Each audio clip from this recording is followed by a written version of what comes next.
voyez ce petit gringalet de 45 kilos? Un enfant qui est passionné de sport mais qui commence à avoir honte de son corps. Bah vous voyez, ça c'était moi avant de commencer la musculation, avant de commencer de poster du contenu sur le réseau et surtout avant de devenir celui que vous connaissez aujourd'hui. Dans cette vidéo, je vais te raconter mon histoire, surtout comment j'ai fait pour en arriver là. Alors si jamais tu souhaites soutenir cet ancien gringalet, abonne-toi et like cette vidéo.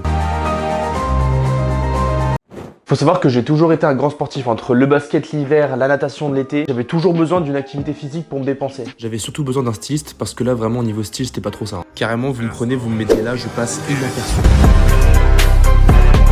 J'ai toujours été un petit peu à l'écart des autres, c'est-à-dire que quand j'avais 14-15 ans, au lieu de commencer de sortir, de faire des petites soirées avec mes amis, etc., je préférais rester dans ma chambre à jouer aux jeux vidéo. J'ai passé des heures et des heures à jouer à Dofus, Minecraft, League of Legends. Et quand je ne jouais pas aux jeux vidéo, j'allais faire du basket ou de la natation. Et tout ça, ça nous donne un enfant d'1m70 pour 45 kg à peu près à l'âge de 15 ans. Honnêtement, je me sentais pas encore complexé parce que j'étais en pleine puberté, j'avais pas encore grandi, je m'étais pas encore un petit peu étoffé, donc je me suis dit que ça allait venir comme tout le monde. Et étant donné que j'étais un très grand sportif, je brûlais énormément de calories. Sur cette photo, c'est moi un an plus tard et j'ai pris 15 cm. Mais par contre, le problème, c'est que mon physique n'avait absolument pas changé. C'est à ce moment-là que j'ai commencé à me sentir extrêmement mal dans ma peau parce qu'au basket, étant donné que j'ai grandi très vite d'un coup, j'ai perdu tous mes repères, j'avais plus aucune adresse, j'étais vraiment devenu nul en fait. Et forcément, j'ai eu un petit peu d'harcèlement au collège aussi à ce niveau-là. Tout simplement parce que j'étais une victime. Je me souviens que je m'étais fait frapper par des filles pour vous dire à quel point j'étais vraiment devenu pitoyable. Et plusieurs remarques de mes amis, de ma famille m'ont fait comprendre que je devais changer physiquement. Ah, tu peux mettre tes mains sous tes côtes, t'as la peau sur les os. C'était pas des remarques méchantes, mais d'un côté, moi, ça m'a donné un déclic. Et donc, j'ai décidé à l'âge de 16 ans de commencer la musculation en plus du basket. J'ai demandé à mon grand frère à l'époque qui était en STAPS de me faire un petit programme. Donc, c'était un programme à base de pompes, traction, squats. Honnêtement, c'était pas grand chose, mais j'étais déterminé, donc je me lance là-dedans. Et dans ma tête, je me dis, dans 2 mois, je suis ultra musclé, allez, c'est parti. Je me suis vite rendu compte que ça allait pas être aussi facile.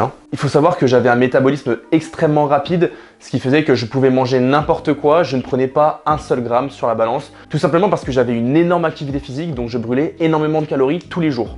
Mais je commence de m'entraîner à faire mes curls, mes pompes, mes tractions pendant 1 mois, 2 mois, plusieurs mois. Et je commence à me dessiner petit à petit, mais c'est extrêmement lent tout simplement parce que je ne prends pas un seul gramme sur la balance. Jusqu'à arriver à un moment où en fait j'en veux plus. Toujours avec un entraînement très bancal au poids du corps, mais je suis déterminé, j'ai envie de changer. Je fais une séance de musculation tous les jours en plus des entraînements de basket. Et très rapidement, mon corps atteint ses limites, tout simplement parce que je suis en surentraînement. Je me souviens, à un entraînement de basket, j'étais à 2 doigts de m'écrouler parce que j'étais mort de fatigue. Et quand mon coach m'a demandé ce que j'avais, je lui ai dit que je savais pas et que j'avais juste fait ma séance de musculation avant de venir à l'entraînement. Et il m'a très gentiment expliqué que je ne pouvais pas faire et de la musculation et du basket à 100%. À côté de ça, je commence à faire un petit peu la fête, comme tous les jeunes, forcément, je suis assez influençable, donc je vais dans des balles. Honnêtement, j'adore, je suis un grand fêtard, donc je commence de boire un petit peu d'alcool, comme tous les jeunes de l'époque, je suis le mouvement en réalité. Fin du lycée, j'arrive en STAPS, j'ai pris une dizaine de kilos depuis que j'ai commencé ma transformation en musculation. Là, je me dis que c'est le moment, j'ai arrêté le basket, j'ai arrêté la natation. Je vais pouvoir me mettre à 100% dans la musculation et commencer une vraie transformation physique. Alors j'ai été obligé d'attendre mes 18 ans pour m'inscrire dans une salle de musculation parce que mes parents ne voulaient pas. Jusque là, je m'entraînais avec des haltères au poids du corps chez moi, avec des chaînes lestées, des sacs à dos, etc. Et là, ça y est, je peux enfin m'inscrire dans une salle de musculation. Je crois que ma première séance, j'ai dû rester 3 heures, voire 3h30 dans la salle. J'ai tout essayé. Toutes les machines, j'ai tout fait, j'ai tout essayé. Et je suis reparti de la salle courbaturé, je ne pouvais quasiment plus bouger. Et ça peut vous paraître bizarre, mais moi c'était une sensation que j'adorais. Étant donné que je suis un très grand sportif, j'ai besoin d'être vraiment dans l'effort extrême qui me pousse dans mes derniers retranchements. Et là, c'est le déclic.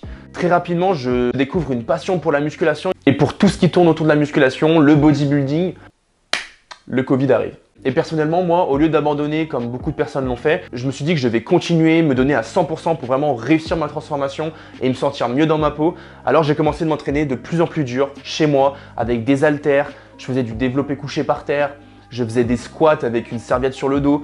Et surtout, j'ai commencé de prendre du poids car j'arrivais à manger en plus grosse quantité des aliments qui allaient me permettre de devenir musclé. Alors je commence d'avoir un bon petit physique, mais le problème c'est que je suis en STAPS et qui dit STAPS dit on fait beaucoup la fête. Je commence à sortir de plus en plus, à boire de plus en plus d'alcool. En fait, je rentre dans un cercle vicieux où si je ne sortais pas, je ne me sentais pas bien. Donc ma transformation physique est en stand-by total, je ne progresse plus, je ne prends plus de poids, je ne prends plus de muscles, mais je continue d'aller à la salle, de me donner à 100%. Le problème c'est que je suis en STAPS et je ne sais absolument pas ce que je veux faire plus tard. Je n'ai pas d'objectif dans ma vie, je ne sais pas de quoi je veux vivre, je décide de me lancer sur les réseaux sociaux.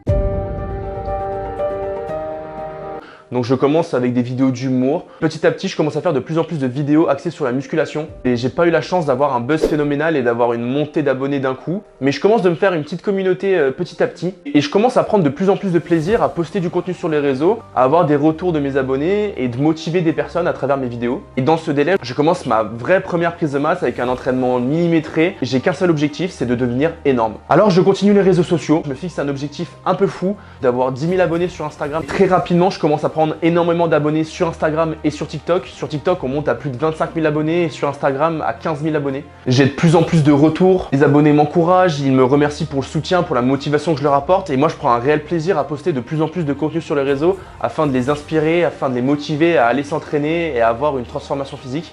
Et puis un jour, il y a un certain Bison Tang, donc une personne que je connaissais via les réseaux, qui m'envoie un message et il aimerait beaucoup que je vienne un week-end chez lui avec d'autres influenceurs muscu. Alors j'accepte, mais je suis assez sceptique parce que je n'ai jamais été filmé par une caméra. Moi juste je faisais des TikTok dans ma chambre, des vidéos sur Instagram avec mon téléphone. Ce monde-là d'influenceurs, il est encore très loin de moi. En fait j'ai pris tellement de plaisir parce que j'étais avec des personnes qui partageaient la même passion que moi, les mêmes envies que moi et les mêmes objectifs que moi.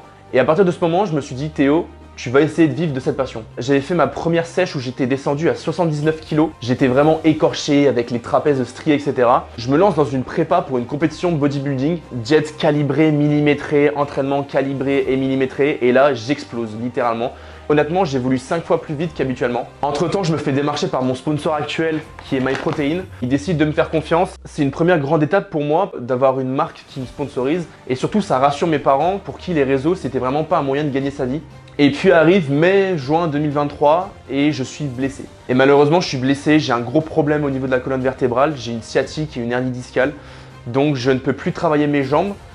Mes jambes qui étaient un énorme complexe à l'époque. Je suis blessé donc je suis obligé d'arrêter de faire mes jambes et d'arrêter ma préparation pour ma compétition. Mais je m'applique pas sur mon sort et je me décide de me lancer vraiment à 100% dans YouTube. Encore une fois, je fais un énorme qui tout double. Je décide d'acheter une caméra à plus de 1400 €. 1400 €, ça fait mal hein. J'achète un micro, on commence de me reconnaître dans la rue, de me demander des photos, etc. Moi honnêtement, c'était un monde auquel j'étais vraiment pas préparé. Et en fait, de réussir à passer du petit gamin harcelé qui joue aux jeux vidéo dans sa chambre à un influenceur plutôt musclé, c'est une énorme fierté pour moi. Je suis comme ça. Quand quelque chose me plaît, je fonce tête baissée. Même si je me plante, c'est pas grave.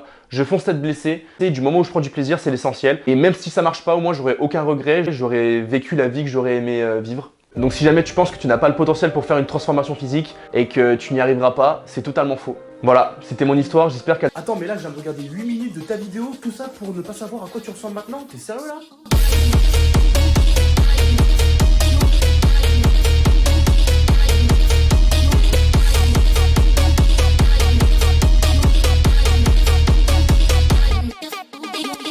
Si cette vidéo t'a plu, je t'invite à t'abonner, liker et commenter cette vidéo. Et surtout, n'oublie pas, si tu veux me soutenir, code CLBody sur mes protéines, le lien est dans la description. Sur ce, je vous dis à la prochaine, c'était Théo CLBody, ciao.